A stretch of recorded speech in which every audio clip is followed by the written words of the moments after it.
You overheard our conversation yesterday, didn't you? My eldest son and his wife are returning home for the birth of their child. So, I need you to clear your stuff up to the yard. Excuse me, but you can't have kids anyway. You won't even help with my son's work. The least you could do is make some room. I'm paying $10,000 in rent, and this is getting too tiresome to deal with. I've been living with my mother-in-law, but now she wants me out of the house because my brother-in-law and his wife are returning. Between my mother-in-law, brother-in-law, his wife, and my husband, this house is full of problems. I've been trying to keep things running smoothly, but it's becoming a hassle to think about it all. I'm done thinking. Okay, I'll leave, but I can't just put my belongings in the yard. So I'll come back later to pick them up. You're leaving? Thank you, that's a big help. Ignoring my pleas, my mother-in-law, I started packing my things and left the house. 7 seconds after stepping out the door, I took out my phone and called the junk removal service. Once I stopped thinking, no one could stop my actions. I'm Linda, a 40-year-old IT consultant. My husband, Mark, is also 40 and runs 3 restaurants as a sole proprietor. We're both 40 and people often assume we've been married a long time and have a kid or two, but we're actually newlyweds. We both live as workaholics and didn't marry until this age. I had given up on marriage just before turning 40, but a random visit to a bar after work changed my mind. This your first time here? Mark asked. Yes, that's right, I replied. Feeling comfortable in Mark's restaurant, I started visiting frequently as a regular. I always sat at the end of the bar, and it became normal for Mark to chat with me while I ate.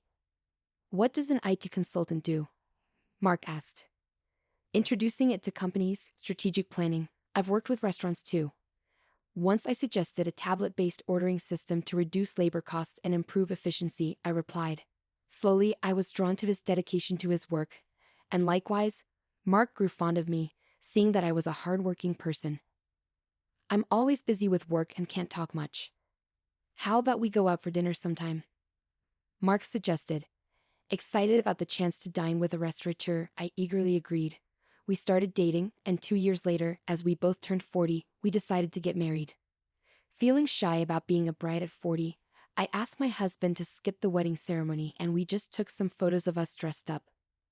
After we got married, I moved from my apartment to my husband's house, a 3-story building with a garden and parking located in a high-end area. The rent is apparently around $10,000. Some might think it's unthinkable to live with a mother-in-law right after getting married, but I'm 40, so I don't mind much. Plus, my mother-in-law is 70 and my father-in-law has passed away, so living together seemed necessary when my husband suggested it. I immediately agreed, but after moving in with my mother-in-law, I regretted accepting so quickly. When I moved into my husband's house, besides the bedroom for us, I even got a lavish office room for myself. His house seemed too big for just 2 people, with many spare rooms. Once I settled in, I asked my husband a simple question. Why do we need such a big house just for you and your mother? I have a brother 3 years older than me. He left home after college, and I've lost touch with him for the most part. He hasn't been home at all, and it's been a few years since I've heard from him. He's such a man that one day he might get into trouble and come back to me and Mom, right? So we decided to rent a bigger house, my husband explained. I think it's a little too big, I said. Well, I got married, and you came, so I guess it all worked out, my husband said with a smile as he unboxed my books and arranged them on the shelf. He talked about his brother Daniel from his story. It seems Daniel is aimlessly hopping from job to job, but my husband doesn't think badly of him. Don't talk about that kid. What if he really comes back? My mother-in-law appeared at the doorway of what would be my office, seemingly checking on us. It appears she doesn't have a good opinion of him, unlike my husband. It's understandable for a mother to show a cold reaction to an eldest son who shirks his responsibilities. However, I'm worried that my husband and my mother-in-law might clash over his brother someday. Also, I'm not too fond of you either, Mom. Come on, we're going to live together now, so stop saying things like that, I said. I'm not saying you should leave. I just need to make things clear from the start. My mother-in-law walked away, her slippers making a padding sound. I'm sorry, I'll talk to her, my husband said. It's okay. I got a similar talk when we met for the wedding. I'll build a relationship with your mother as we live together, I replied. I took a book from my husband's paused hands and placed it on the shelf. It seems she doesn't like my age. I'm 40, so it's not impossible to have children, but I guess it's a challenging thought. Also, Mark's elder brother Daniel is not married and has no children, so there's a high chance that my mother-in-law won't get to see her grandchildren. That's why she's disappointed and wishes Mark had married someone younger. To her, Daniel, who doesn't fulfill his role as the eldest son, and I, who can't fulfill my role as a wife in her eyes, are probably the same. I understand her feelings, but I can't turn back the clock on my body, so there's nothing I can do about that one. Once the move was completely finished, and our married life officially began, my mother-in-law's coldness towards me became evident. She ignored or avoided me when I spoke and tried to have as little to do with me as possible. It's a bit lonely, but since there's no harassment or physical violence, I guess I should consider it okay for now. I can build a relationship with her over time, but more pressing is my concern for Mark. Are you okay with your work? I asked him. No, it's pretty bad. I need to take action soon, but it's tough to arrange the finances, Mark replied, sitting at the dining table with his head in his hands. I stopped doing the dishes and sat down in front of him to listen. These are tough times. Prices are soaring, expenses climbing, and customers are tightening their wallets. There's no end in sight if this keeps up. We might have to close another one of our stores, Mark continued, about a year into our marriage. The situation at Mark's restaurants worsened. One of the 3 stores had already closed, and it seemed another might have to shut down too. Seeing Mark's troubled face made me feel distressed, but my mother-in-law seemed unaffected by these troubles. You're Mark's wife, but you don't help out at the store. You just do your own job. Can you really say you're fulfilling your role as a wife? My mother-in-law's voice pierced through the air from the living room as she overheard our conversation. I wondered what she was thinking, but she has her own way of seeing things. Mark has been running his own restaurant for nearly 10 years, overcoming various challenges. I believe he'll pull through this time too. You, his wife, shouldn't be making that face. Are you trying to feed into his anxiety and make him fail? What a terrible wife, she shouted again, her words filled with spite and venom. I knew she wasn't just trying to fire me up, but she wasn't entirely wrong. I took her words positively and decided to support Mark to the fullest, smiling reassuringly at my anxious husband. A year later, just as she said, Mark managed to turn this situation around and avoided closing a second store. See, I told you, I said to my mother-in-law. A stupid wife who can't even trust her husband. Don't drag Mark down, she replied, lashing out at me without reservation. The relationship with her might seem to have worsened, but since Mark's business is doing well, I'll consider it a break-even situation. I thought things were balancing out, but it turned out to be a clear negative for me. Mark. Daniel called for my brother, my mother-in-law suddenly said. Yes, Daniel's girlfriend is pregnant. That's great news. She's a 32-year-old who worked at the same bar as Mark. They asked. Something. Why are you being so formal all of a sudden? I asked. Daniel is a freelancer and so is his pregnant girlfriend. With a baby on the way, they're struggling. They asked if they could move into this house and if they could work at your restaurant, my mother-in-law explained. I was contemplating how to confront Mark about the affair from the dining room when my mother-in-law came into the living room and started talking to him. The conversation was about Daniel, whom I've never met, and I was completely left out as they continued talking. It was a strange scene. She used to dislike Daniel for not fulfilling his role as the eldest son, yet now she was asking Mark to welcome him. The reason was simple, the grandchild. She had given up hope of seeing a grandchild, but now saw an opportunity and completely changed her stance. She was even planning to offer them a home and jobs. Ah, okay. Mark finally replied, looking back at me with a clearly troubled expression. Come on, it's a good thing. Daniel is in trouble and you, Mark, have the means to help him, my mother-in-law said. I felt a sense of unease. Is it not odd to have Daniel and his family move in? I looked at Mark in the living room from the dining area, and he seemed to share my concern. But with my mother-in-law's sudden decision, it seemed we were both in for some unexpected changes. I grappled with Mark's inability to say no to his mother. I had hoped he would stand up to her, but it seems it was just wishful thinking. He kept glancing at me, probably worried about my reaction. The worsening relationship with my mother-in-law, Mark's affair, now living with Daniel and his family, the problems just kept piling up. Overwhelmed and not knowing where to start, I decided to abandon thinking for today and just go to sleep. The next day being a holiday and probably due to extreme mental fatigue, I slept in until late morning. Mark was at work, so it was just my mother-in-law and me at home. Dreading what she might say about my sleeping in, I reluctantly headed to the living room. "You sure slept in. Must be nice to have such leisure," she said, surpassing my expectations. "You heard Mark and me talking yesterday, right? Daniel and his wife are coming back for a maternity leave visit, so move your stuff out to the yard." Excuse me, I was still groggy from sleep. Did she really mean I should live in the yard? Or was she telling me to leave the house? "You can't have kids anyway. You don't help with Mark's work, so you should at least make room for Daniel and his family. We have 2 spare rooms left, so if you leave and your office is free, we can have a bedroom and a nursery for Daniel's family and a storage room for their stuff. Don't you think the room count and usage are just perfect?" It seems she was indeed telling me to leave, but a storage room for Daniel's family. I'm being kicked out to make room for a space that doesn't seem necessary. Originally, I was allowed to use the office because there were spare rooms, and I don't mind if it's gone. A bedroom for Mark and me is enough. Daniel's family can live here without me leaving. Realizing that my mother-in-law now sees no reason for me to be in this house as a wife since she can see her grandchild and I'm paying $10,000 in rent, I'm too tired to deal with all this. I decided to clear my mind and give my brain a rest. Silent with my mother-in-law, the only sound in the living room was the ticking of the clock. "Okay, time to leave," I said, having rested my mind. I decided it's too much trouble to worry about what happens to Mark, my mother-in-law, Daniel's family, and their future. "Understood. I'll leave. I can't put all my belongings in the yard, so I'll come back later to pick them up," I declared. "You're leaving? Thank you, that helps," my pleased mother-in-law said, ignoring my words. I started packing my things and left the house. 7 seconds after stepping out the door, I took out my phone and called a junk removal service. My decision, made after stopping my overthinking, couldn't be stopped by anyone.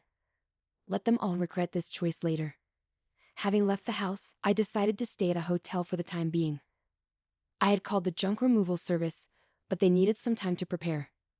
This worked out since I wanted some time too. 2 weeks after leaving, I rented an apartment and started living alone. I haven't heard from Mark since then. He probably thinks I'll come back eventually. The thought of Mark taking the current situation lightly infuriates me. However, today is the day after his restaurant's day off. I expect a call from Mark when he visits the restaurant for a lunch prep. "Hey, what's going on here?" "The restaurant is completely empty," Mark exclaimed over the phone. Just as I thought, I chuckled. "Mark, I could explain over the phone, but it would be more efficient if your mom was there too. I'm heading to the house now. Can you come back? You could open the restaurant anyway, right?" I couldn't help but laugh before hanging up, amused by Mark's reaction. What on earth is this? The restaurant's fridge, cooking equipment, tables, all the important stuff is gone. Did you do this? Do you think you can get away with this for free? As soon as I arrived at the house, my mother-in-law started yelling at me. It seems Mark had explained half of the situation. There was an unfamiliar couple in the living room, apparently Daniel and his wife. They looked confused and anxious, not fully grasping the situation and my mother-in-law's extreme anger. "It's my restaurant, so there shouldn't be a problem with me starting the closing process or having the items I bought disposed of by a junk removal service, right?" I countered. "Huh? Your restaurant? What are you talking about? Why didn't you explain, Mark? You haven't told your mom, have you? You remember that I still have the main restaurant and the second branch, and the second one was in a financial crisis, right?" Mark began. "Yes, of course. You worked hard to turn it around, changing the tables, chairs, signboard, the restaurant's atmosphere, bringing in new cooking equipment, expanding the menu, and replacing the fridge and freezer to accommodate the new menu, right?" My mother-in-law nodded. "Well, about that. Linda actually paid for those expenses," Mark confessed. Hearing Mark's words, my mother-in-law looked perplexed. She seemed to be trying hard to understand but probably lacked the full information to grasp everything. Mark continued, looking uncomfortable, as if he was holding back a bathroom break. Seeing that this was going nowhere, I decided to explain. Before turning 40, I was single and working in night consulting. We didn't have a wedding ceremony, nor did we buy a new house after getting married, so I had saved up quite a bit of money. I lent Mark $200,000 to help turn around his struggling second restaurant branch. $200,000? But you can't just hand over such a large amount of money to your spouse, right? My mother-in-law exclaimed. That's why I decided to buy the rights to the second branch and become its owner, I explained. I left most of the management to Mark, so there wasn't much for me to do as the owner. The only change was that Mark shifted his focus from the main branch to the second one for its recovery. When Mark's restaurant was in crisis, I had to show my concern alongside him. It was when my mother-in-law yelled at me for not showing enough trust in my husband that I decided to support Mark to the fullest. My form of support was giving him the money I had saved during my single years. Mark, is this true? My mother-in-law asked. Yeah, it's true.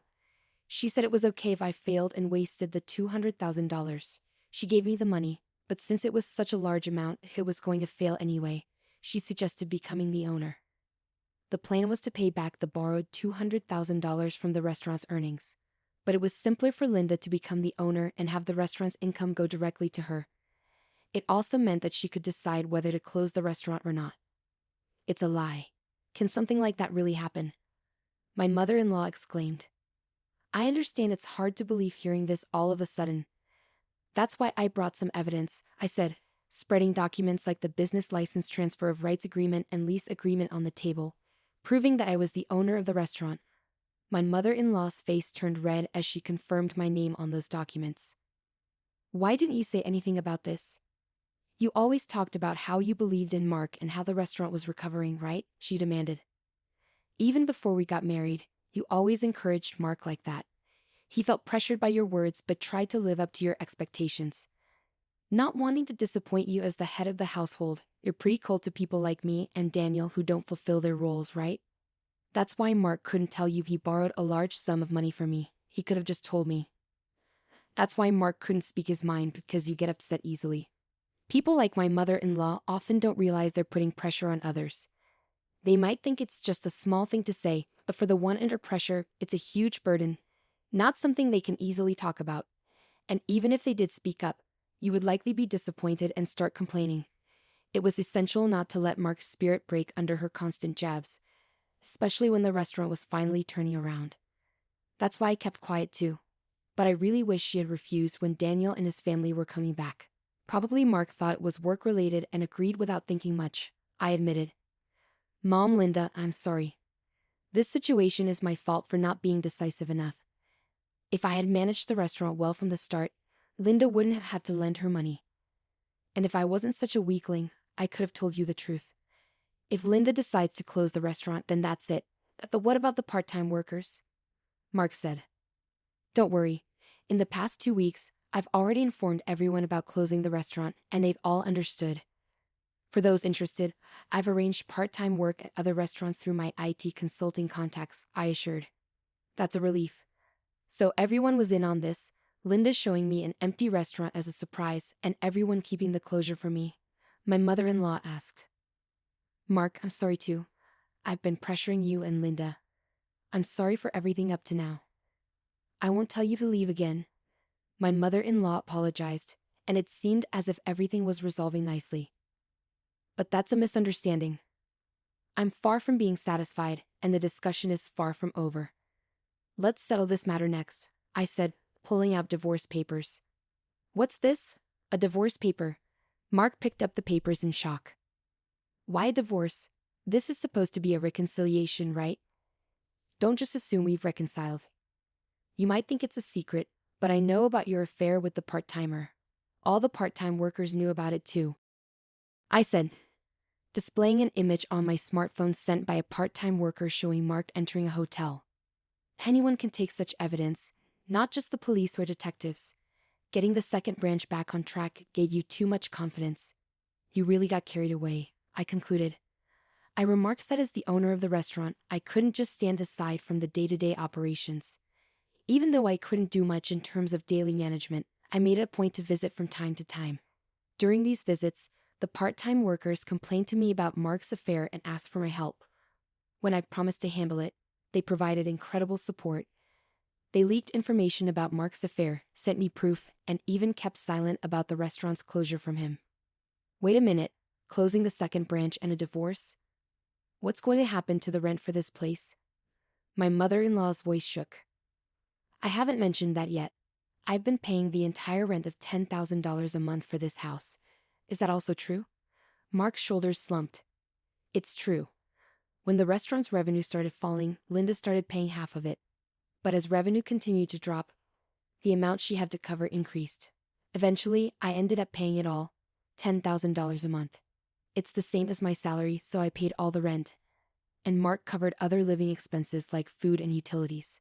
So if Mark gets divorced and only has the main restaurant left, obviously living here won't be an option anymore, I stated matter-of-factly.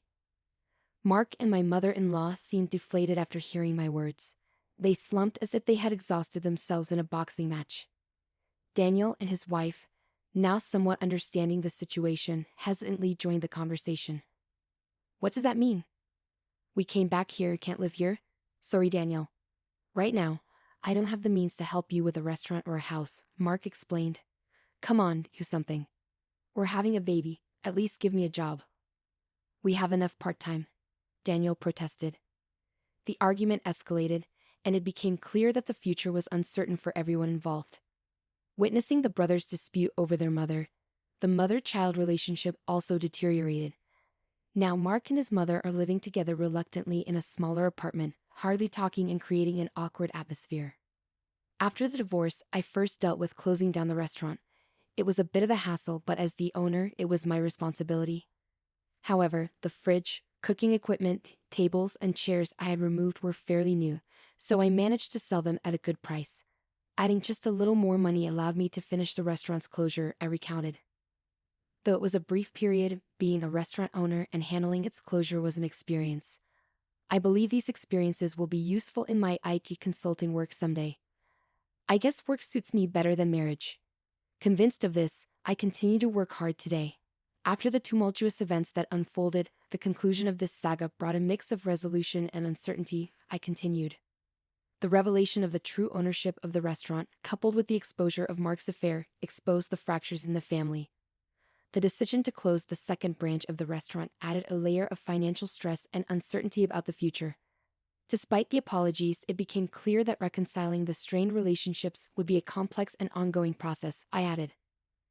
The introduction of divorce papers, a decisive move by Linda, added another layer of complexity to this situation. The betrayal of trust both in the marriage and the business became a pivotal point that left the characters grappling with the aftermath. Linda's firm stance indicated that she was unwilling to overlook the breach of fidelity and was determined to take control of her life, even if it meant ending the marriage, I noted. As the fallout extended to Daniel and his family, the once close ties between the brothers strained, revealing the fragility of familial bonds under pressure. The uncertainty about living arrangements and financial stability left everyone involved facing an uncertain future. The emotional toll of the conflicts was palpable as seen in the strained relationships and the awkward atmosphere that settled over the characters, I explained. In the end, the story leaves us with a sense of closure regarding the restaurant's closure and Linda's decision to end her marriage. However, it also leaves many questions unanswered about the characters' futures and whether they can rebuild their lives and relationships after the storm that shook the foundations of their family. The resolution, while bringing some clarity, marks the beginning of a new chapter for each character as they navigate the aftermath of the choices made and the consequences faced.